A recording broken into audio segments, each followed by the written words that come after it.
Hello student. Let's crack UPSC CHC के Hindi platform पर मैं शंकर झा आप लोगों का स्वागत करता हूं। आप अनअकैडमी का सब्सक्रिप्शन कैसे लें और इस सब्सक्रिप्शन को लेकर आप क्या क्या बेनिफिट उठा सकते हैं। सबसे पहले आप मेरे बारे में जान लें। मेरे पास 8 वर्षों की टीचिंग का एक्सपीरियंस है और मैंने दिल्ली और दिल्ली के बाहर देश के कई प्रतिष्ठित संस्थानों और शहरों में पढ़ाया है। मैं हिस्ट्री और ज्योग्राफी ऑप्शनल पेपर तथा सामान्य अध्ययन का सेक्शन पढ़ाता हूँ। मैंने यूपीएससी के 2 बार इंटरव्यू दिए हैं, बीपीएससी का मैंने 3 बार इंटरव्यू दिया है और आरपीएससी के मैंने 1 बार इंटरव्यू दिए। ये मेरा अनअकैडमी का टेलीग्राम लिंक है, आप इसे ज्वाइन कर लीजिए, सब्सक्राइब कर लीजिए ताकि क्लास से संबंधित जो भी सूचना, notification, time table, paper cutting और क्लास पीडीएफ होता है वो आप इस टेलीग्राम लिंक से प्राप्त कर सकते हैं। अब आप अनअकैडमी का सब्सक्रिप्शन लेना चाहते हैं तो इसके लिए सबसे पहले आपको अपने मोबाइल के प्ले स्टोर से जाके अनअकैडमी का एक लर्निंग ऐप डाउनलोड करना होगा। तब आप अनअकैडमी का सब्सक्रिप्शन ले सकते हैं। जब आप अनअकैडमी का सब्सक्रिप्शन लेते हैं तो आपको क्या क्या बेनिफिट मिलता है। तो सबसे पहले इसमें आपको डेली लाइव क्लास मिलता है और इस लाइव क्लास में आप अपने टीचर के साथ चैट करके डिस्कशन करके जो भी क्लास से संबंधित क्वेरी होती है आप उसको दूर कर सकते हैं। दूसरा इसमें आपको लाइव टेस्ट और क्विज मिलता है। इस लाइव टेस्ट और क्विज में आपको पीटी का मिलता है और फिर मेंस का मिलता है। और टेस्ट की समाप्ति के बाद आपको एक विश्लेषणात्मक सेशन दिया जाता है जिसमें आपको यह बताया जाता है कि आप पीटी के प्रश्नों को कैसे हल करें और मुख्य परीक्षा में कैसे आंसर राइटिंग करें, इसके बारे में आपको बताया जाता है। तीसरा आपको इसमें एक स्ट्रक्चर कोर्स की प्राप्ति होती है, अर्थात निर्धारित समय में यूपीएससी के पीटी का और मेंस का सिलेबस आपका कवर कराया जाता है। और चौथा, आप अनलिमिटेड एक्सेस को प्राप्त करते हैं, अर्थात आप भीड़ का हिस्सा नहीं बनते, देश के सबसे लार्जेस्ट ऑनलाइन एजुकेशन प्लेटफॉर्म से जुड़ जाते हैं और देश के टॉप एडुकेटर से मार्गदर्शन लेने का अवसर प्राप्त करते हैं। और अनअकैडमी के द्वारा यूपीएससी के लिए चलाए गए 15,000 से भी अधिक प्रकार के कोर्सेज जो यूपीएससी के पीटी एग्जाम से संबंधित है, जो मेंस के जीएस एग्जाम से संबंधित है, जो ऑप्शनल पेपर से संबंधित है, जो ऐसे लेखन से संबंधित है और जो इंटरव्यू गाइडलाइन प्रोग्राम से संबंधित है, उस सब का आप बेनिफिट उठाते हैं। अर्थात अनअकैडमी का एक सब्सक्रिप्शन लेके आप मल्टी बेनिफिट को प्राप्त करते हैं। अनअकैडमी का जो जीएस का सब्सक्रिप्शन है, उससे पहले आप ये भी जान लीजिए कि ऑप्शनल पेपर की शुरुआत की गई है और लगभग यूपीएससी में जितने भी ऑप्शनल पेपर हैं सभी ऑप्शनल पेपर अनअकैडमी के चैनल से शुरू किया गया है। इसमें मैं ज्योग्राफी और हिस्ट्री टीच करता हूँ, तो आप ज्योग्राफी और हिस्ट्री का सब्सक्रिप्शन लेकर मेरे साथ प्लस कोर्स में जुड़ सकते हैं। तो अनअकैडमी के जो जीएस का सब्सक्रिप्शन है वो दो प्रकार का है, एक प्लस सब्सक्रिप्शन है और दूसरा आइकॉनिक सब्सक्रिप्शन है। प्लस सब्सक्रिप्शन के 12 मंथ का जो फीस है वो 49,500 रुपया है और यदि आप मेरा रेफरल कोड शंकर वाईटी प्रयोग करेंगे तो आपको 10% का डिस्काउंट मिलेगा। तब 12 मंथ के प्लस कोर्स का जो सब्सक्रिप्शन है आपको 44,550 में प्राप्त होगा। यदि आप 24 मंथ का प्लस कोर्स का सब्सक्रिप्शन लेना चाहते हैं तो इसका 72,000 फीस है और मेरा रेफरल कोड शंकर वाईटी प्रयोग करेंगे तो आपको 10% का डिस्काउंट मिल जाएगा। तब फिर से आपको ये 64,800 में प्राप्त हो जाएगा। इसी प्रकार यदि आप आइकॉनिक सब्सक्रिप्शन लेना चाहते हैं तो आइकॉनिक सब्सक्रिप्शन जो है यह बेसिकली एक 12 मंथ का है। तो 12 मंथ का आइकॉनिक सब्सक्रिप्शन का 69,500 फीस है और यदि आप मेरा रेफरल कोड शंकर वाईटी प्रयोग करेंगे तो आपको 10% का डिस्काउंट मिल जाएगा। तब 12 मंथ का प्लस सब्सक्रिप्शन आपको 62,550 में प्राप्त होगा। और यदि आप 24 मंथ का आइकॉनिक सब्सक्रिप्शन लेना चाहते हैं तो 1,07,000 इसका सब्सक्रिप्शन फीस है और फिर आप मेरा रेफरल कोड शंकर वाईटी प्रयोग करेंगे तो 24 मंथ का जो आइकॉनिक सब्सक्रिप्शन है आपको 96,300 में प्राप्त हो जाएगा।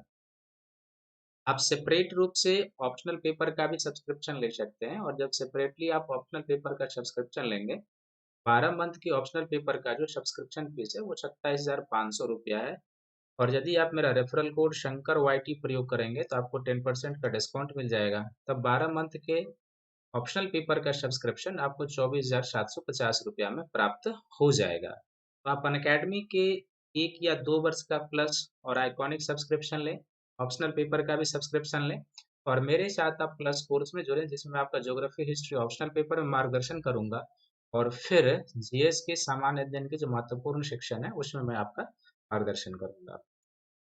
तो सभी को वेरी गुड मॉर्निंग है। और आज से हम लोग मध्यकालीन भारत की शुरुआत करने जा रहे हैं।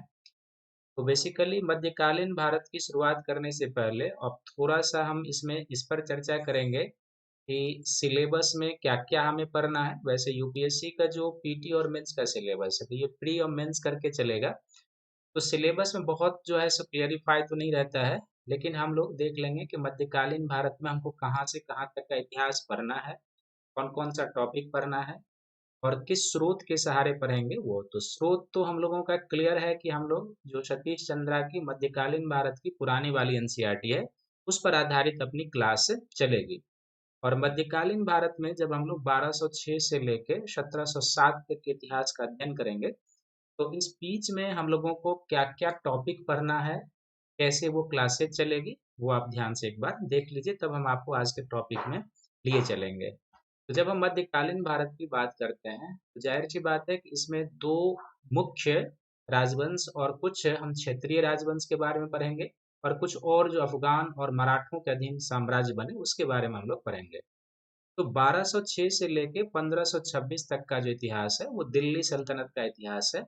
और दिल्ली सल्तनत के इतिहास में हम लोग जो पहला वंश उसको ममलूक वंश कहते हैं, जिसका शासनकाल 1206 से लेके 1290 तक है। उसके बाद ममलूक की सत्ता को विस्थापित करके खिलजी लोग आते हैं, और खिलजी वंश का जो शासनकाल है वो 1290 से 1320। फिर खिलजियों को विस्थापित करके तुगलक आते हैं, और तुगलक वंश के जो शासन का काल है वो 1320 से 1414 तक। फिर इसी तरीके से एक राजवंश और सैयद वंश आता है तुगलक को विस्थापित कर, जो 14 से 51 तक। और अंतिम जो सल्तनत काल का वंशज है वो लोधी वंश है, जो 14 से 51 से 1526 तक। और 1526 में बाबर और इब्राहिम लोधी के बीच हम लोग पढ़ेंगे, जो पानीपत का युद्ध होता है उसमें पराजित करते हैं और मुगल राजवंश की नींव बनती है। तो इसमें जो है ना, प्रमुख जो शासक, जो प्रमुख उनकी नीतियां हैं, उनके बारे में हम लोग अध्ययन करेंगे। और जब हम लोग राजनीतिक इतिहास शास्त्र विशेष की नीति को अध्ययन कर लेंगे, तब हम लोग सल्तनत कालीन प्रशासन का भी अध्ययन करेंगे। और फिर सल्तनत काल में जो कला और स्थापत्य है, इसके बारे में भी हम लोग करेंगे। मूल रूप से इस काल में जो आपने पीटी और मेंस का प्रश्न देखा होगा, तो जो सल्तनत काल का कला और स्थापत्य है, ये पीटी और मेंस दोनों ही दृष्टिकोण से सर्वाधिक महत्वपूर्ण है। यहाँ से बराबर प्रश्न आते रहते हैं। फिर 1526 के बाद हम लोग शुरुआत करेंगे, तो मुगल सत्ता है, जो ग्रेटर मुगल का काल है, औरंगजेब की मृत्यु तक हम लोग लेते हैं। तो 1526 से लेके 1707 तक जो है सो ग्रेटर मुगल हो जाएगा। उसके बाद जो मुगल हैं 1857 तक हम लोग उत्तरवर्ती मुगल कहते हैं। इसमें हम लोग बाबर के बारे में पढ़ेंगे, फिर हुमायूं के बारे में पढ़ेंगे, फिर अकबर के बारे में पढ़ेंगे, फिर जहांगीर के बारे में पढ़ेंगे, फिर शाहजहां के बारे में पढ़ेंगे, और फिर औरंगजेब के बारे में पढ़ेंगे। ठीक इसमें भी जिस तरीके से हम लोग सल्तनत काल में प्रमुख शासक की उसकी नीतियों के बारे में पढ़ेंगे, और उनके द्वारा जो पॉलिसी सामाजिक आर्थिक लाई गई थी, उसी तरीके से हम लोग मुगल काल में भी उनका राजनीतिक विस्तार के बारे में पढ़ेंगे, और जो उनकी सामाजिक आर्थिक नीतियां थी उसके बारे में हम लोग पढ़ेंगे। और जब यहाँ पर ये सेक्शन कंप्लीट हो जाएगा, तो फिर हम सब मुगल कालीन प्रशासन के बारे में पढ़ेंगे और मुगल कालीन कला और स्थापत्य। और फिर मुगल कालीन कला और स्थापत्य जो है, ये पीटी और मेंस दोनों ही दृष्टिकोण से महत्वपूर्ण है, क्योंकि जब भी मुगल काल का या मध्यकाल का प्रश्न आता है, तो पीटी में भी यदि आएगा तो सल्तनत काल की कला और स्थापत्य का आएगा, और मेंस में भी आएगा तो सल्तनत काल के कला और स्थापत्य और मुगल काल के कला और स्थापत्य से आएगा। यानी कि जो सल्तनत और मुगल का कला और स्थापत्य है, वो पीटी और मेंस दोनों ही दृष्टिकोण से महत्वपूर्ण है। तो मध्यकाल में ये टॉपिक जो है मूल स्ट्रीम टॉपिक है। इसके अतिरिक्त जो हम लोग पढ़ेंगे और इसमें क्या क्या पढ़ना होगा, शेरशाह के अधीन हम लोग अफगान साम्राज्य के बारे में पढ़ेंगे। जब 1540 में हुमायूं की सत्ता का पतन होता है, तो 1540 से लेके जो 1555 तक आप कहेंगे, ये मूल रूप से क्या है, 56 तक शेरशाह का शासनकाल है और उनके उत्तराधिकारियों का।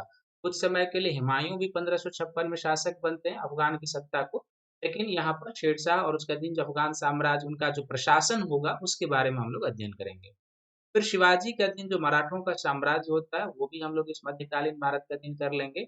और फिर मराठा प्रशासन भी इसमें कवर किया जाएगा। और शेष जो मध्यकालीन भारत का जो भक्ति और सूफी आंदोलन है, ये सबसे महत्वपूर्ण टॉपिक बनता है। भक्ति और सूफी आंदोलन का ये पीटी के दृष्टिकोण से भी सबसे महत्वपूर्ण टॉपिक है, और मेंस के दृष्टिकोण से भी सबसे महत्वपूर्ण टॉपिक है। और फिर मध्यकालीन भारत में जो क्षेत्रीय राज्य और उसके अंतर्गत कला स्थापत्य है उसके बारे में, जैसे कश्मीर का राज्य है, गुजरात का राज्य है, मालवा का राज्य है, बंगाल का राज्य है, जौनपुर का राज्य है।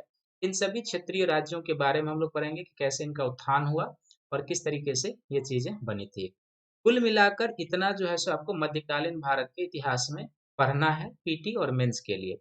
लेकिन मेंस और पीटी के लिए पूरे मध्यकालीन भारत में यदि आप देखेंगे, जो टॉपिक कहते हैं ना कि जो हॉट स्पॉट वाला टॉपिक कौन का है, तो मूल रूप से मध्यकालीन भारत में हमें तीन जो है सो फ्रंट लाइन वाले टॉपिक मिलते हैं जो पीटी और मेंस के लिए सबसे अधिक महत्वपूर्ण और उपयोगी है।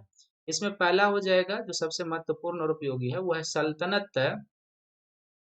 सल्तनत काल का जो कला और स्थापत्य है, ये एक महत्वपूर्ण टॉपिक हो जाएगा।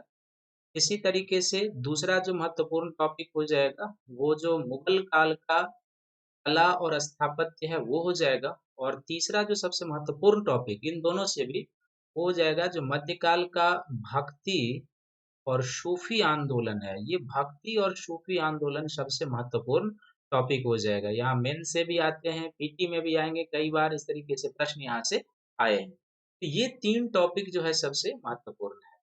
अब स्रोत के रूप में तो क्लियर ही है कि इसमें हमारा जो क्लास चलेगा, जैसे हम लोगों ने प्राचीन भारत रामशरण शर्मा की वेस्ट किया था, और रामशरण शर्मा पर आधारित आपको बहुत सारी एक्स्ट्रा चीजें भी मैंने बताई थी ताकि आप चीजों को अच्छे से समझ गए। हमारी कोशिश ये है कि सतीश चंद्रा में जो चीजें दी गई है वो तो आप तक पहुंचे ही, साथ ही और बेहतर तरीके से आपके सामने मध्यकालीन भारत को रखा जाए ताकि आपको प्रारंभिक और मुख्य परीक्षा में कोई दिक्कत ना हो।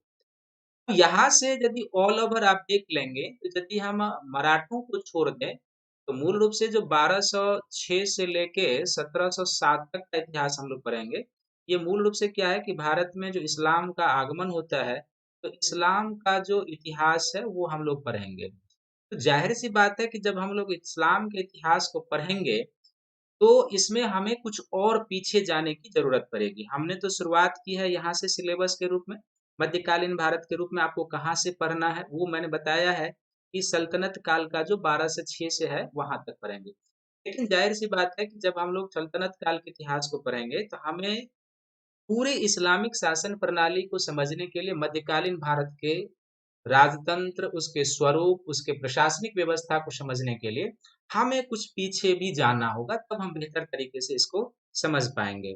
तो हमें कुछ पीछे कहाँ पे जाना होगा, तो इसके लिए हमें क्या करना होगा, सबसे पहले जो मैं आपको बताता हूँ कि हमें इसमें पीछे जाने के लिए क्या है कि तीन टॉपिक का और अध्ययन हमें करना होगा। सबसे पहले हम डिस्कस कर लेंगे संक्षिप्त में, उतना डिटेल से इसमें जाने की जरूरत नहीं है, कि इस्लाम का उदय और उसका जो प्रसार होता है उसको हम लोग एक संक्षिप्त टॉपिक में करेंगे, इस्लाम का उदय एवं प्रसार। और आज का जो टॉपिक होगा इसमें हम इसी पर चर्चा करेंगे, कैसे इस्लाम धर्म का उत्थान होता है, कैसे उसका प्रसार होता है, और हम कोशिश करेंगे कि इसका जो खिलाफत है उस खिलाफत का अंत कैसे हुआ था उस तक हम आपको लिए चलेंगे। दूसरा हमें यह भी जानना होगा कि भारत पर एक अरब आक्रमण होता है, तो अरब आक्रमण के बारे में भी हमें जानना होगा कि कैसे ये आक्रमण हुआ था, क्या इसके परिणाम हुए थे उसके बारे में। तो दूसरा ये। तीसरा हमें जानना होगा जो गजनवी का आक्रमण होता है, महमूद गजनवी का, उसके बारे में भी हमें जानना होगा। और गजनवी के आक्रमण के बाद जो चौथा टॉपिक हमें जानना होगा वो होगा कि गोरी के आक्रमण को भी हमें जानना होगा। जाहिर सी बात है कि इतना हमें चार टॉपिक जानना होगा, तभी हम जो सिलेबस मध्यकालीन भारत का लिखे हैं वो क्या होगा, मूल रूप से हमें समझ में आएगा। तो इस टॉपिक में हम लोग इस्लाम के उदय और प्रसार के बारे में करेंगे, अगले टॉपिक में अरब के आक्रमण के बारे में करेंगे, तो उसके अगले टॉपिक में हम गजनवी के आक्रमण के बारे में पढ़ेंगे, फिर गोरी का आक्रमण, और तब जो हमने सिलेबस आपको दिखाया है उस सिलेबस के मूल सेक्शन में चले जाएंगे। लेकिन चूंकि उस सबको जानने के लिए हमें इन चीजों की जरूरत पड़ती है, तो हम समझ पाएंगे कि आखिर भारत में इस्लाम का आगमन कैसे हुआ, किस प्रकार से हुआ, कैसे उनके साम्राज्य का विस्तार हुआ, उस पर हम चलेंगे। तो इसलिए पहले जो हमने आपको सिलेबस दिखाया है, जो ये सिलेबस आपको अध्ययन करना है, इस पेज में जो मैंने आपको सिलेबस दिखाया है, उस सिलेबस पर जाने से पहले हमारी कोशिश होगी कि सल्तनत काल में प्रवेश करने से पहले, मुगल काल में प्रवेश करने से पहले और सल्तनत में प्रवेश करने से पहले जो है हम इस्लाम के उदय, अरब आक्रमण, गजनबी और गोरी के आक्रमण को समझ लें, तब हम आगे बढ़ेंगे। तो आइए हम आपको आज के टॉपिक में लिए चलते हैं। और आज का जो टॉपिक होगा, बेसिकली इस टॉपिक में हम लोग इस्लाम धर्म के उदय और प्रसार के बारे में जानेंगे कि किस तरीके से इनका उदय हुआ, कैसे प्रसार हुआ, उसके बारे में जानेंगे। तो इस्लाम धर्म का उदय है। इस्लाम धर्म के उदय से पहले जहाँ पर ये उत्पन्न उदय हुआ था, पश्चिम एशिया की क्या स्थिति थी, यानी कि जहाँ पर इस्लाम धर्म उत्पन्न हुआ वहां पर। फिर मोहम्मद साहब के बारे में हम लोग एक संक्षिप्त परिचय लेंगे। फिर जो है सो मोहम्मद साहब के बाद जो खलीफा का वंशज आता है, तो उसमें दो प्रमुख उमैयद खलीफा के वंश के बारे में संक्षिप्त में जानेंगे। फिर अब्बासी खलीफा का जो शासन काल आता है उसके बारे में जानेंगे।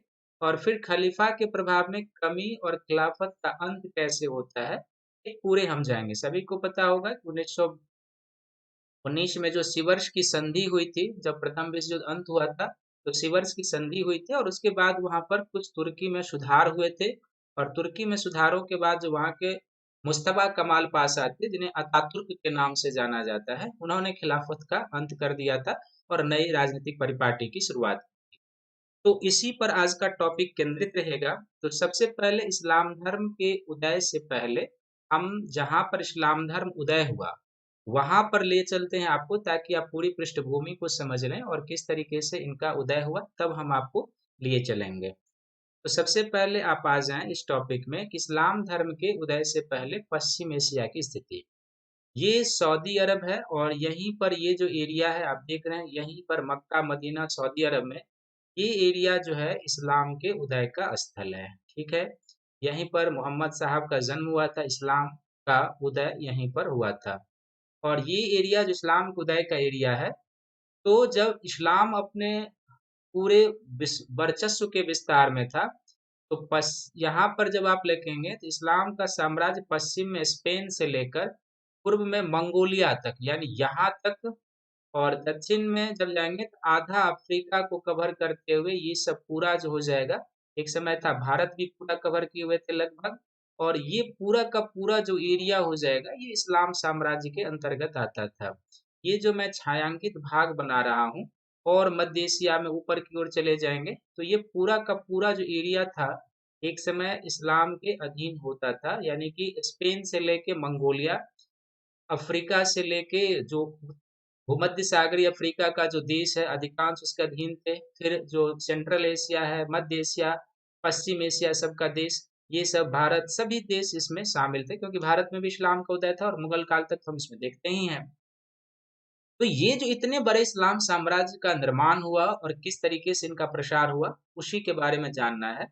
तो ये इस्लाम के उदय की जन्मभूमि रही है। और जाहिर सी बात है कि जो इस्लाम के उदय की जन्मभूमि रही है, जो ये एरिया है, तो यहाँ पर इस्लाम के उदय से पहले जो क्या था, पहली विशेषता क्या थी, यहाँ पर कबीलाई समाज था, कोई अस्थाई समाज नहीं था, कबीलाई समाज था, ठीक ना। और कई कबीलों में कबीलाई समाज था यहाँ का, और यहाँ के लोग जो थे वो कई कबीलों में बटे हुए थे, कई कबीलों में बटे हुए थे। और दूसरा क्या था कि ये जो कबीले में बटे हुए लोग थे यहाँ पे एक तरीके से आपस में संघर्षरत भी थे, आपस में संघर्षरत भी थे। ये तो यहाँ के सामाजिक और राजनीतिक जीवन की जो तीन विशेषता है वो है कि कबीलाई समाज था, कबीलों कई कबीलों में बटे हुए थे, सभी कबीले आपस में संघर्षरत थे। लेकिन धार्मिक जीवन में जो इस क्षेत्र की विशेषता थी इस्लाम के उदय से पहले, धार्मिक जीवन में यहाँ पर हमें मूर्ति पूजक संप्रदाय का प्रमाण मिलता है। यहाँ पर मूर्ति पूजक संप्रदाय हुआ करते थे पैगंबर मोहम्मद के आने से पहले, मूर्ति पूजक होते थे। और संभव है कि इस क्षेत्र में कुछ हमें बौद्ध विचारधारा का भी प्रभाव दिखाई देता है, बौद्ध विचारधारा का भी प्रभाव दिखाई देता है। इस्लाम के उदय से पहले मूर्ति पूजक थे, बौद्ध विचारधारा का प्रभाव था। ये इस समय के यहाँ के धार्मिक जीवन की विशेषता थी जब इस्लाम का यहाँ पर उदय नहीं हुआ था। तो अब सबसे पहले इस्लाम के उदय के पूर्व जाने से पहले हमें सबसे पहले किसके बारे में जान लेना होगा, तो मोहम्मद साहब के बारे में हमें संक्षिप्त में जान लेना होगा कि किस तरीके से उनका जीवन, किस तरीके से उनको कहते हैं एक यदि आप तुलनात्मक करके देख लेंगे तो जिस तरीके से महात्मा बुद्ध के ज्ञान प्राप्ति की जो प्रक्रिया है, जो महावीर स्वामी के ज्ञान प्राप्ति की प्रक्रिया है, तो उसी तरीके से हमें मोहम्मद साहब के बारे में भी दिखाई देता है। तो मोहम्मद साहब का जो कार्यकाल हो जाएगा ये 570 ईस्वी से लेके मोहम्मद साहब का जो जन्म हुआ था 632 ईस्वी तक हो जाएगा। पहले मोहम्मद साहब के बारे में हम लोग जान लेते हैं और तब धीरे धीरे आगे बढ़ते जाएंगे। तो मोहम्मद साहब का जो जन्म हो गया, क्लियर हो गया इसी से कि मोहम्मद साहब का जो जन्म हुआ था 570 ईस्वी में हुआ था और इस्लाम धर्म के संस्थापक हो जाएंगे, इसमें तो कोई डाउट ही नहीं है। लेकिन इनका जो बचपन है तो मोहम्मद साहब के बचपन में ही इनके माता पिता का देहांत हो गया। माता पिता का जो है सो इनके बचपन में ही देहांत हो गया और जाहिर सी बात है कि जब मोहम्मद साहब के माता पिता का बचपन में ही देहांत हो गया तो इनका जो मोहम्मद साहब का पालन पोषण है इनके चाचा ने किया था। मोहम्मद साहब का जो पालन पोषण है इनके चाचा के द्वारा किया गया था, जिनका नाम अबू तालिब है। तो इनका जो लालन पालन हुआ इसी तरीके से हमने बुद्ध के बारे में भी पढ़ा है कि बचपन में इनकी माता का देहांत हो गया था। तो लालन पालन इनके अबू तालिब, इनके जो चाचा थे, इन्होंने किया था। और अबू तालिब जो थे, इनका बहुत बड़ा एक तरीके से ये व्यापार भी करते थे और इस व्यापार में धीरे धीरे मोहम्मद साहब भी इनका हाथ बटाने लगे थे। और इसी व्यापार के क्रम में ये कई बार एक स्थान से मक्का से मदीना जाते थे और इन क्षेत्रों में ये जाते थे व्यापार के क्रम में। इसी क्रम में एक खदीजा नामक जो स्त्री थी इनसे मुलाकात होती है और बाद में खदीजा से इनकी शादी भी ये कर लेते हैं। खदीजा जो है इनकी पत्नी है। 40 वर्ष की आयु में जो है ना 40 वर्ष की आयु में मोहम्मद साहब को एक तरीके से हम लोग कहेंगे कि ज्ञान की प्राप्ति हुई थी। 40 वर्ष की आयु में मोहम्मद साहब को एक तरीके से जो आप कहते हैं ज्ञान की प्राप्ति हुई। तो मक्का में एक जगह है जिसका नाम है हीरा नामक गुफा है। इस हीरा नामक केव में, नामक गुफा में मोहम्मद साहब को ज्ञान की प्राप्ति हुई थी। और जो मोहम्मद साहब को ज्ञान की प्राप्ति हुई थी तो उनको यह एहसास हुआ, वो एक तरीके से ध्यानमग्न बैठे हुए थे और उनको यह एहसास हुआ कि उन्हें जो है सो एक देवदूत जो है सो उनका संदेश लेके आया है। और जब उन्हें ज्ञान की प्राप्ति हुई तो मोहम्मद साहब ने अपने आप को नबी घोषित किया। जब उनको नॉलेज की प्राप्ति हुई तो अपने आप को नबी, और नबी का अर्थ होता है पैगंबर, इसीलिए इनके नाम के साथ पैगंबर मोहम्मद शब्द भी लगा हुआ है। इन्होंने अपने आप को नबी घोषित किया और नबी का अर्थ क्या होता है? पैगंबर। और दूसरा, इन्होंने अपने आप को रसूल भी घोषित किया और रसूल का जो अर्थ होता है वह होता है ईश्वर का दूत, यानी अल्लाह का दूत। ईश्वर का दूत या अल्लाह का दूत कहेंगे। ये दो शब्द आप जरूर याद रखेंगे कि नबी का जो अर्थ होता है वो क्या होता है? पैगंबर होता है और रसूल का अर्थ होता है ईश्वर का दूत यानी अल्लाह का दूत। तो इस तरीके से इनको ज्ञान की प्राप्ति हुई और ज्ञान की प्राप्ति के बाद जो इन्होंने अपने आप को नबी अर्थात पैगंबर घोषित किया, रसूल ईश्वर का दूत घोषित किया, और जो इनको ज्ञान की प्राप्ति हुई थी उसके बाद ये अपने विचारों का प्रचार प्रसार करना शुरू कर दिए। तो इनके बाद जो है, जो मोहम्मद साहब ने अपने विचारों का प्रचार प्रसार करना शुरू किया, तो इनके साथ जो होता है आप ध्यान से सुनेंगे, अपने विचारों का प्रचार प्रसार करने लगे। विचारों का प्रचार प्रसार, अपने विचारों का जो प्रचार प्रसार करते हैं मोहम्मद साहब, तो जैसे मैंने पहले ही बताया, आपको याद होगा कि इस्लाम धर्म के उदय से पहले जो जहां पर इस्लाम की जन्मभूमि है वहां पर पहले क्या स्थिति थी? छोटे छोटे कबीला थे, सभी कबीला आपस में संघर्षरत थे, कोई विकसित सभ्यता समाज नहीं, कबीलाई स्थिति, जनजातीय टाइप की स्थिति।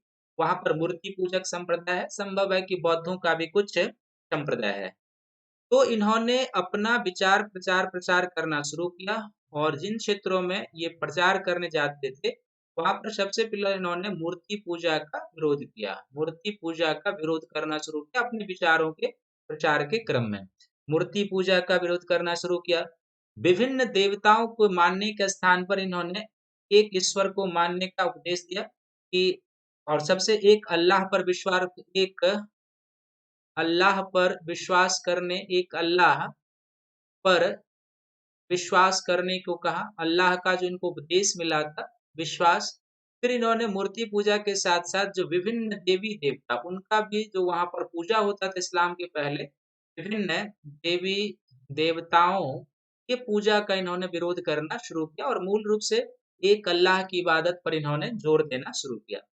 इस क्रम में यहाँ पर क्या है कि कई बार इनके साथ जो है ना सो मोहम्मद साहब जब अपने विचारों का प्रचार-प्रसार करते रहे, तो कई बार जो है सो इनके ऊपर हमले भी हुए थे। मोहम्मद साहब को अपने विचारों के प्रचार-प्रसार क्रम में काफ़ी कठिनाइयों का सामना करना पड़ा था।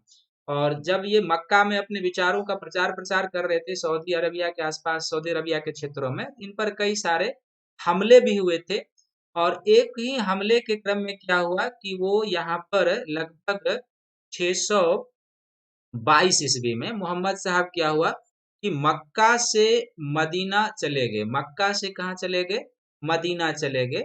और मक्का से जब मदीना आ गए मोहम्मद साहब 622 ईस्वी में, तो इसको जो है ना एक तरीके से 622 ईस्वी जो है इसको इस्लाम में हिजरी संवत के रूप में याद किया जाता है। हिजरी संवत के रूप में याद किया जाता है, क्योंकि इसका अर्थ जो है हिजरत करना, जिसको हम लोग कहते हैं एक जगह से दूसरे जगह को चले जाना। 622 ईस्वी में यहाँ पर आ गए। मदीना में ही इन्होंने कुरान शरीफ की रचना की। मदीना में कुरान शरीफ की रचना हुई और फिर मदीना के आसपास के क्षेत्रों में भी अपने विचारों का ये प्रचार-प्रसार करने शुरू कर दिए थे। और अपने विचारों के प्रचार-प्रसार के क्रम में जो मदीना शहर है, यहाँ पर 2 कबीलाएँ, एक थी जिसका नाम था मदीना में औस और दूसरे कबीला का नाम था खराज। औस और खराज कबीले में काफ़ी संघर्ष होते रहता था। मैंने पहले भी बताया पूरा एरिया संघर्ष का एरिया था इस्लाम के उदय से पहले। तो इन्होंने क्या किया कि औस और खराज के कबीले के जो संघर्ष होते थे, इसमें इन्होंने जो है एक तरीके से निर्णायक की भूमिका निभाते थे जब ये व्यापारिक कार्य करते थे। तो मक्का में से मदीना पहुंचने पर इनका स्वागत हुआ और फिर इनके विचारों का वहां पर प्रचार प्रसार होना शुरू हो गया।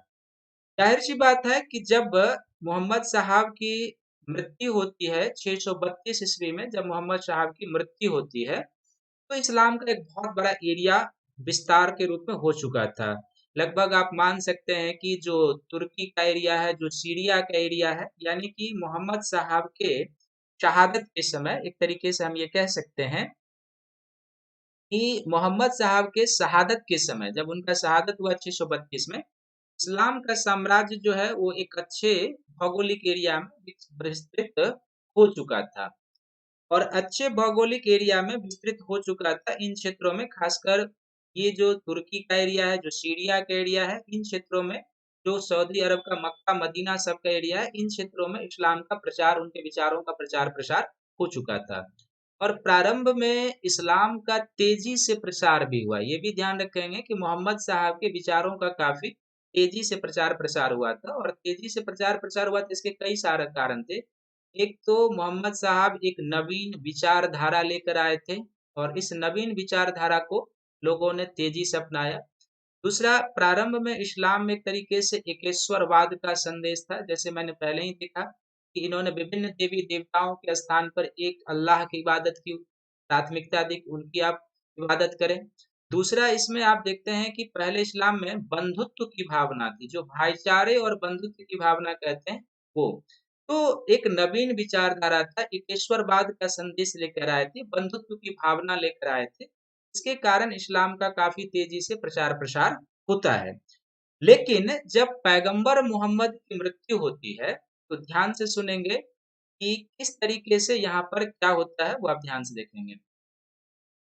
जब पैगंबर मोहम्मद की मृत्यु होती है उनकी 632 ईस्वी में, तो इस समय तक इस्लाम का साम्राज्य काफी बड़े क्षेत्रों में फैल चुका था।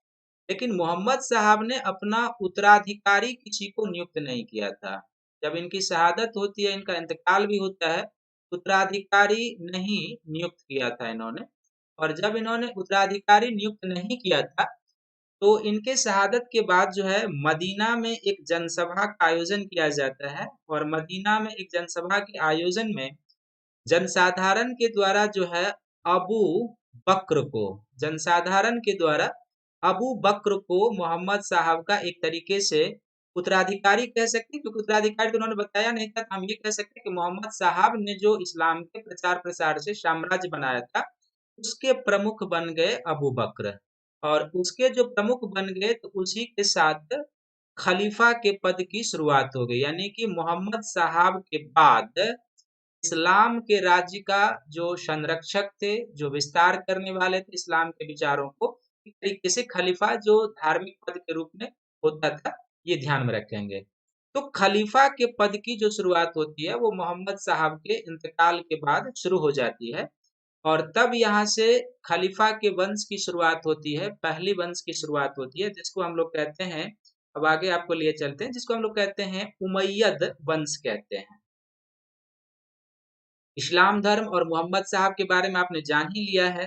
अब उमैयद वंश के बारे में आप जान लेते हैं। जैसे उमैयद वंश जो है, तो उमैयद वंश में जो है ना कुल 18 खलीफा हुए। जैसे पहले ही मैंने आपको बताया कि किस तरीके से अबू बक्र को कुल उमैयद वंश में 18 खलीफा हुए। लेकिन इस 18 खलीफा में से जो 4 खलीफा हुए उमैयद वंश के अधीन, इन 4 खलीफा को के शासन काल को पवित्र खलीफाओं का शासन काल कहा जाता है। इसमें 4 जो खलीफा हुए उन्हें पवित्र खलीफाओं का शासन काल के नाम से जाना जाता है। तो उमैयद वंश में सबसे पहले ये याद रखेंगे कि उमैयद वंश जो है एक तरीके से इनका जो शासन काल हो जाएगा 632 ईस्वी से लेके उमैयद वंश का जो शासन काल है वो 750 ईस्वी तक है। इतने दिनों तक उमैयद का शासन है।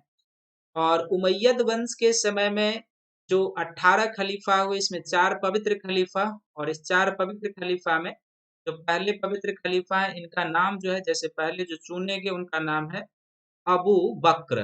पहले पवित्र खलीफा हो गए अबू बक्र हो गए। दूसरे इनके बाद जो पवित्र खलीफा की श्रेणी में आते हैं उनको हम लोग उमर कहते हैं। तीसरे जो पवित्र खलीफा की श्रेणी में आते हैं उसको हम लोग उस्मान कहते हैं। और चौथे जो पवित्र खलीफा की श्रेणी में आते हैं उनको हम लोग अली कहते हैं। तो इस तरीके से ये जो 4 क्रोनोलॉजी है, क्रम में भी है, अबू बक्र, उमर, उस्मान और अली, ये 4 पवित्र खलीफाओं के नाम से जाने जाते हैं। और जो अली थे इन्हीं के शासन काल में एक तरीके से आप कहेंगे कि पहले इस्लाम की जो राजधानी थी, इस्लाम की राजधानी को यदि आप क्रमिक रूप से समझेंगे तो इस्लाम की जो पहली राजधानी थी वो हो जाएगी एक तरीके से मदीना। पहली राजधानी हो जाएगी मदीना। दूसरी राजधानी जो बनी इस्लाम की वो दमिश्क बनी, जो सीरिया का आज का शहर है वो दमिश्क।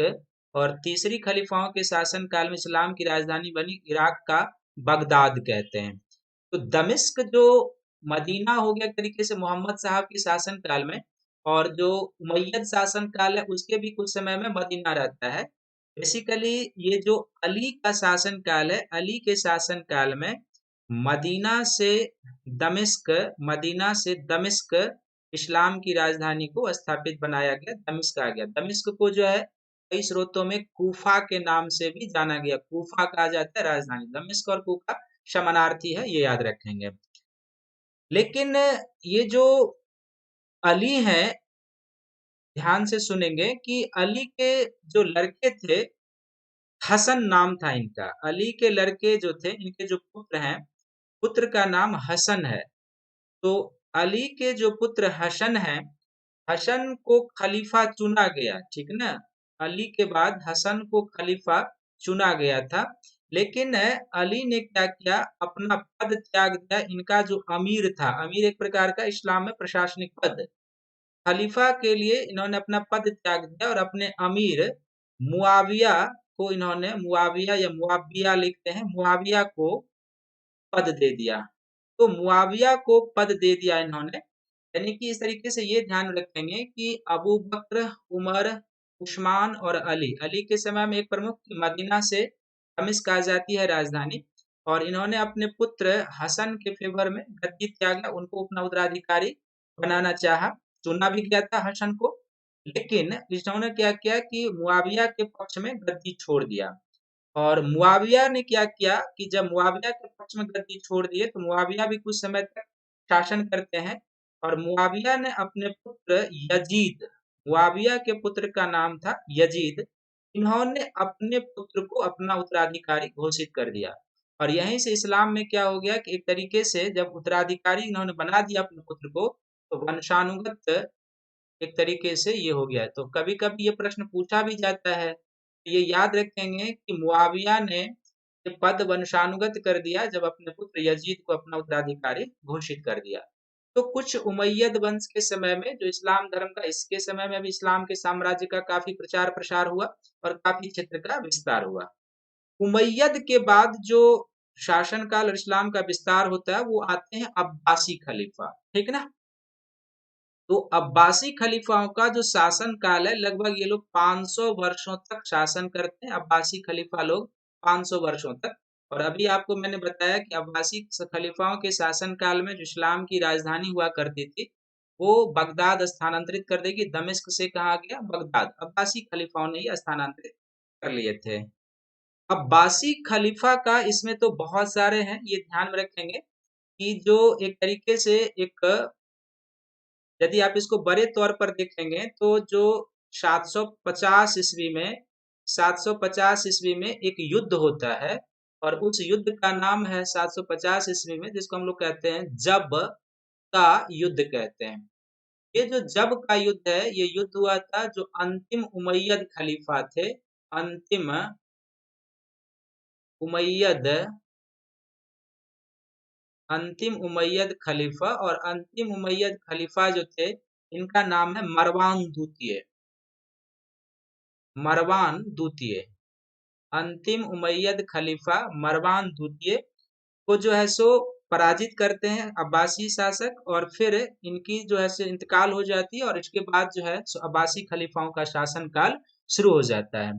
और अब्बासी खलीफाओं के, जैसे मैंने बताया कि 500 वर्षों का शासन काल का इतिहास है, तो बहुत लंबा है। लेकिन इस वंश में दो प्रमुख शासक हुए या दो प्रमुख खलीफा हुए जो काफी प्रसिद्ध हुए। उनमें एक का नाम है मंसूर और दूसरे का नाम है जिसको हम लोग कहते हैं हारून अल रशीद। हारून अल रशीद, ये दो प्रमुख खलीफा हुए, ये ध्यान में रखेंगे। इसके बाद जो है ना, जो इस्लाम का इतिहास है एक तरीके से, कि धीरे धीरे क्या होता है कि इस्लाम का प्रचार बड़े भौगोलिक क्षेत्र में होता है। और अब्बासी खलीफाओं के बाद जो है सो आप देखते हैं कि लगभग 12वीं शताब्दी में ये जो है ना सो मंगोलिया सब में भी इस्लाम का प्रचार हो जाता है। यहाँ पर आप देखते हैं कि पूरा जो मंगोलिया है, यहीं पर 12वीं शताब्दी में तैमूचून के नेतृत्व में ये जो पूरा मंगोलिया मध्य एशिया का एरिया हो जाएगा। यहाँ पर तेमुचीन, जिसको तेमुचीन के नेतृत्व में एक मंगोल साम्राज्य की स्थापना होती है। और इसका अर्थ है कि इस्लाम का यहाँ से उदय होता है। इसका पश्चिम की ओर भी प्रसार होता है, इसका उत्तर की ओर भी प्रसार, फिर स्पेन तक इसका प्रसार था। एक जब इस्लाम का सबसे बड़ा साम्राज्य मंगोलिया तक प्रसार हो गया, फिर आगे चलकर भारत में भी आएंगे ये लोग। और पूरा आधा जो अफ्रीका का ये एरिया है, ये पूरे इस्लाम के अंतर्गत होता था। अब्बासी शासकों के काल में काफी प्रचार हुआ। फिर तैमूचीन भी होता है, तैमूर का आक्रमण भी तैमूचीन का भी होता है, मंगोल का आक्रमण इल्तुतमिश के काल में होता है। जब आप सल्तनत काल को पढ़ेंगे तो उसमें आपको पता चल जाएगा। लेकिन अब ये तो था, हमने इसलिए चर्चा करते कि आप इसको समझ सकें कि कैसे इस्लाम धर्म का उदय हुआ, कैसे कैसे क्षेत्रों में उनका प्रचार था, और कैसे कैसे वो भारत आएंगे, इसकी भी चर्चा आगे होगी। लेकिन अब इसमें हम ये भी जान लेते हैं कि खिलाफत का अंत कैसे होता है और किस तरीके से चीजें आगे बढ़ती है। जैसे जैसे समय बढ़ते जाता है तो अब्बासी जो खलीफा वंश थे, तो अब्बासी खलीफाओं का जो वंश था या इनका साम्राज्य पर खलीफाओं का वंश कमजोर होते जाता है, ठीक ना। और अब्बासी खलीफाओं का जो वंश कमजोर हो जाता है, तो कई स्थान, जाहिर सी बात है कि जब खलीफा कमजोर होंगे तो इसका प्रभाव क्या होगा कि कई स्थानों पर स्वतंत्र राजवंश की, कई स्थानों पर स्वतंत्र राजवंश की स्थापना हो जाती है। स्वतंत्र राजवंश की स्थापना हो जाती है। स्वतंत्र राजवंश की स्थापना हो जाती है। और आगे चलकर जो है सो उसके बाद खलीफा काफी दुर्बल भी हो जाते हैं, और खलीफा कई राजवंशों के प्रभाव के अधीन आ जाते हैं। खलीफा कई राजवंशों, यानी खलीफा का दुर्बल, कई राजवंशों के अधीन आ जाते हैं।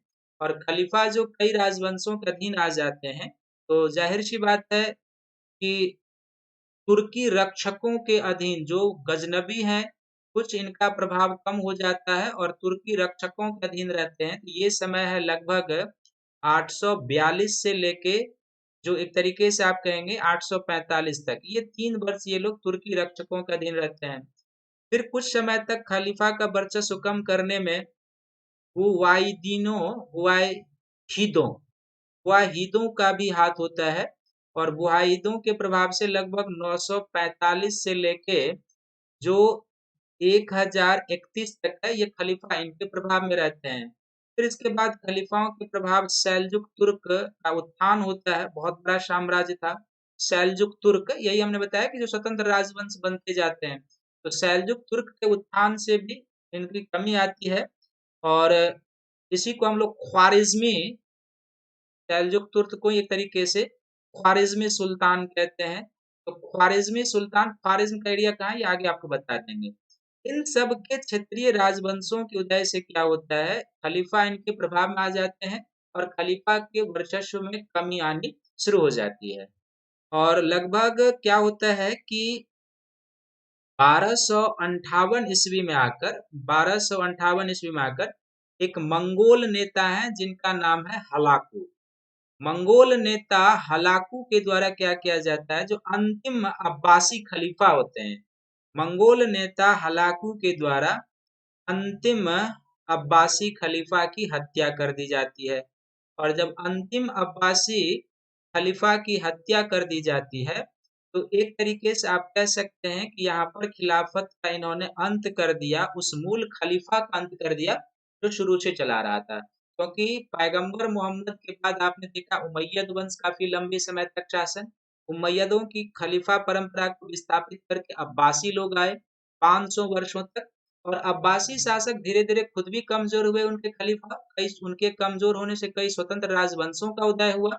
और कई स्वतंत्र राजवंशों के उदय होने से जो है सो धीरे धीरे खलीफा कई के प्रभाव में आ गए, तुर्की रक्षकों के प्रभाव में, वायदियों के प्रभाव में, सैलजुक तुर्क और ख्वारिज्मी सुल्तान के प्रभाव में आ गए।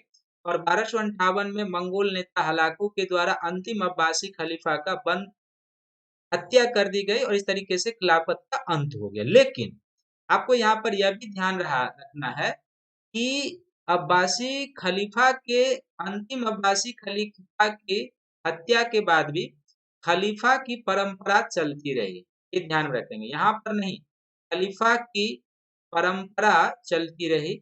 और खलीफा की परंपरा चलती रही, लेकिन जो इनका प्रभाव था वो जरूर कम हो गया, ये ध्यान में रखेंगे। परंपरा चलती रही लेकिन क्या हुआ कि इनका जो है सो प्रभाव कम हुआ और खलीफा के कई सारे दावेदार हो गए। मिस्र का जो शासक वंश था वो खलीफा का दावेदार हो गया, जो ईरान का शासक वंश था वो खलीफा का दावेदार हो गया, ऑटोमन तुर्क थे वो खलीफा के दावेदार हो गए। तो कई खलीफा के दावेदार निकलने लगे, तो इसलिए इनके प्रभाव में कमी आने लगी थी। लेकिन खलीफा का जो धार्मिक महत्व है, क्योंकि ये इस्लाम में धार्मिक पद से जुड़ा हुआ है, तो धार्मिक महत्व फिर भी इनका बना रहा। आप देखते हैं कि भारत में भी जब सल्तनत की स्थापना होती है, तो भारत में सल्तनत की स्थापना के बाद कई सारे शासकों के द्वारा खलीफा से मंशूर प्राप्त करने का प्रयास किया जाता है। इल्तुतमिश को बगदाद के अब्बासी खलीफा से मंसूर की प्राप्ति होती है और कई सारे शासकों को भी मिलता है। दूसरी तरफ आप ये भी देखते हैं कि कई सारे शासक ऐसे भी होंगे सल्तनत काल के जिन्होंने खलीफा से मंसूर प्राप्ति करने की कोई इच्छा नहीं जताई। कुतुबुद्दीन मुबारक खिलजी ने तो खुद को अपने आप को खलीफा घोषित कर दिया। तो दोनों तरीके की चीजें दिखाई देती है। इससे यह साफ स्पष्ट होता है कि खलीफा एक नाममात्र का पद रह गया था। और चूंकि धर्म से जुड़ा हुआ पद था, तो जो इस्लाम में अमीर होते थे, जो उलेमा होते थे और इस्लामिक जनता का समर्थन प्राप्त करने के लिए जो क्षेत्रीय शासक होते थे, वो खलीफा की मान्यता प्राप्त करने का प्रयास करते थे। और इसका एग्जाम्पल आप और देते हैं कि जैसे सल्तनत काल में मोहम्मद बिन तुगलक एक ऐसे शासक जिन्होंने खलीफा से मान्यता प्राप्त करने का प्रारंभ में प्रयास नहीं किया। प्रारंभ में इनके खिलाफ काफी विद्रोह हुए और उन विद्रोहों में इनके जो अमीर और उलेमा थे उनका भी हाथ था। बाद में इनको फिर खलीफा से मान्यता प्राप्त करना पड़ा। तो ये मूल रूप से था क्या कि हलाकू के द्वारा जब खलीफा के पद का अंत कर दिया गया, हत्या कर दी गई, तो खलीफा का परंपरा बना रहा। कई सारे दावेदार निकल कर आए, जैसे मैंने आपको बताया। धार्मिक महत्व बना रहा, राजनीतिक महत्व इसका बहुत कम हो गया, क्योंकि स्वतंत्र सत्ता स्थापित करने वाले गवर्नर से भारत ने इसका एग्जाम्पल दिया कि कोई कुछ सुल्तान मानने का प्रयास करते हैं, कुछ नहीं। और जब भारत में मुगलों की सत्ता स्थापित होती है 16वीं शताब्दी में, तो उन्होंने एक नई टाइटिल पादशाह की उपाधि धारण की, जो संप्रभु शासक का द्योतक होता है, जिसके ऊपर किसी भी प्रकार का कोई नियंत्रण नहीं था। सल्तनत काल के शासक के ऊपर भी खलीफा का कोई नियंत्रण नहीं था। वो केवल समर्थन प्राप्त करने के लिए अमीर का, उलेमा का, जनता, इस्लामिक जनता का समर्थन प्राप्त करने के लिए ऐसा करते थे। ना तो वो खलीफा को कर भेजते थे, और न ही खलीफा आंतरिक और बाहरी विदेश नीति में कोई हस्तक्षेप करता था। कभी इसका हमें उदाहरण नहीं मिलता है। और मुगल काल में तो बिल्कुल सुपरजीन सत्ता हो गई, इससे भी पता चलता है कि खलीफा का महत्व जो है वो लगभग समाप्त हो चुका था। लेकिन जो खलीफा का पद है ना, ये बना कब तक रहा? ये 1921 तक खलीफा का पद जो है बना रहा। और आप जानते हैं कि जब प्रथम विश्व युद्ध हुआ था, तो 1914 से लेके 1918 तक का ये युद्ध हुआ था। और 1914 से 1918 के बाद जब 1919 में पेरिस की संधि होती है, तो उसमें कई सारी संधियां होती है, ठीक ना। जो पराजित राष्ट्र होते हैं और जो जीते हुए राष्ट्र होते हैं, उनके साथ कई सारी संधियां होती है। तो इसी समय आप देखते हैं कि खिलाफत के पद को बनाए रखने के लिए भारत में भी क्या होता है, खिलाफत आंदोलन होता है। और खिलाफत आंदोलन के मूल में यही था भारत में कि चूंकि जब प्रथम विश्व युद्ध शुरू हुआ था, तो ब्रिटेन ने यह कहा था प्रथम विश्व युद्ध शुरू के समय, हम तुर्की का विभाजन नहीं करेंगे। प्रथम विश्व युद्ध जब शुरू हुआ था, तो जाहिर सी बात है, कैसा स्टेटमेंट देके वो भारतीय इस्लामिक लोगों का समर्थन प्राप्त करना चाहते थे, तुर्की का विभाजन नहीं करेंगे। और दूसरा, हम खलीफा के पद के साथ भी कुछ नहीं करेंगे, खलीफा के पद बने रहेंगे, खलीफा का पद बना रहेगा। ऐसा ब्रिटेन ने स्टेटमेंट दिया था प्रथम विश्व युद्ध से के शुरुआत होने के समय। लेकिन जब युद्ध की शुरुआत होती है, पराजित शक्तियों के साथ संधि होती है, तो उसमें एक सिवर्स की संधि होती है। किसके साथ संधि होती है ये? तो जो शिवर्स की संधि होती है, ये तुर्की के साथ की जाती है। और शिवर्स की संधि के साथ क्या होता है कि वहां पर तुर्की में भी सुधार की घोषणा होती है, और यहाँ पर आकर क्या होता है कि खलीफा या खिलाफत के पद को पूरी तरीके से अंत कर दिया जाता है। और यहाँ पर आप देखेंगे कि भारत में जब ये सिवर्स की संधि होती है, खलीफा के पद को हटाने की बात होती है, तो फिर भारत में इसी के विरोध में खिलाफत आंदोलन होता है, बेसिकली खलीफा के पद को बनाए रखने के लिए। क्योंकि खलीफा का पद या खलीफा इस्लाम धर्म में कुछ उसी प्रकार से जैसे ईसाई धर्म में पोप का स्थान धर्मगुरु के रूप में है, उसी तरीके से इसमें, तो उनके पद को बनाए रखने के लिए भारत में खिलाफत आंदोलन हुआ था। लेकिन जैसे ही आप देखेंगे कि ईरान में भी आंतरिक सुधार मुस्तफा कमाल पाशा के नेतृत्व में होती है, और खलीफा के पद को अंत कर दिया जाता है, भारत में भी खिलाफत आंदोलन समाप्त हो जाता है। तो खिलाफत का पद अंत कर दिया गया, और यहाँ से खलीफा की परंपरा समाप्त हो जाती है पूरी तरीके से। इसके बाद हमें किसी प्रकार की खलीफा की पद दिखाई नहीं देता है। तो ये जो एरिया था, हमने इसलिए जिक्र कर दिया कि आप थोड़ा सा कुछ पढ़ सके, चूंकि आगे चलकर जब हम लोग पढ़ेंगे तो खलीफा के पद की चर्चा होगी, पैगंबर मोहम्मद की भी चर्चा हो सकती है। तो ये ध्यान में रखेंगे, और ये चीजें समझने में आगे के टॉपिक का मददगार होगा आपका। अब आप समझ लिए हैं कि इस्लाम के उदय से पहले जहाँ पर इस्लाम धर्म का उदय हुआ, क्या स्थिति थी, इस्लाम धर्म का उदय कैसे हुआ, पैगंबर मोहम्मद के क्या उपदेश थे, 3-4 पॉइंट उसमें हमने बताया था। फिर कैसे पैगंबर मोहम्मद के बाद खलीफा का पद आता है, कैसे उमैयद शासक के अधीन खलीफा, 18 खलीफा, 4 पवित्र खलीफा, उमैयद के बाद अब्बासी, और अब्बासी के बाद कैसे खलीफा के पद के प्रभाव में कमी आने लगती है, किस तरीके से खलीफा कई राजवंशों के प्रभावाधीन रहते हैं, और फिर किस तरीके से हलाकू के द्वारा मूल खलीफा के पद का अंत। फिर 15वीं 16वीं शताब्दी में खलीफा के वंशज के कई दावेदार, ऑटोमन तुर्क, मिस्र के शासक, कई सारे निकलते हैं। भारत में भी इसका एग्जाम्पल दिया आपको कि सल्तनत काल के शासक की क्या नीति थी, मुगल काल के शासक की क्या नीति थी खलीफा के संदर्भ में। और फिर अंतिम रूप से खिलाफत का अंत कब हुआ, कैसे हुआ, ये आपको एक लेक्चर में मिल गया। तो मुझे उम्मीद है कि आप लोगों को ये लेक्चर अच्छा रहेगा लगा होगा और आगे के टॉपिक को, मध्यकालीन टॉपिक को समझने में ये आपके लिए काफ़ी मददगार होगा। तो इसलिए आप इस वीडियो को सभी लोग देखिए, लाइक कीजिए, सब्सक्राइब कीजिए और प्लस कोर्स में मेरे साथ जुड़ने के लिए मेरा रेफरल कोड यूज़ करें शंकर वाईटी, तो आपको 10% का डिस्काउंट मिलेगा। और फिर आप 1 साल या 2 साल का प्लस कोर्स का या आइकॉनिक सब्सक्रिप्शन लें, मेरा referral code Shankar YT use करें तो आपको 10% का डिस्काउंट मिल जाएगा। आप ऑप्शनल पेपर का भी अलग से ज्योग्राफी, हिस्ट्री का और अन्य किसी भी पेपर जो आपका पसंदीदा है, आप अनअकैडमी के एडुकेटर से पढ़ सकते हैं। मैं हिस्ट्री, ज्योग्राफी टीच करता हूँ, उसका आप सब्सक्रिप्शन लेंगे तो आप मेरा रेफरल कोड शंकर वाईटी प्रयोग कीजिए, आपको 10% का क्या होगा, डिस्काउंट मिल जाएगा। और फिर आप लोग इस वीडियो को लाइक करें, शेयर करें, सब्सक्राइब करें ताकि अधिक से अधिक लोग इसका बेनिफिट उठा सकें। और सभी को थैंक यू है, धन्यवाद है। और जैसे सिलेबस के समय डिस्कशन किया था, तो अगले वीडियो में भारत पर अरब आक्रमण लेकर आपके सामने आऊँगा। तब तक आप इस वीडियो को देखिए, लाइक कीजिए, सब्सक्राइब कीजिए। थैंक यू, धन्यवाद।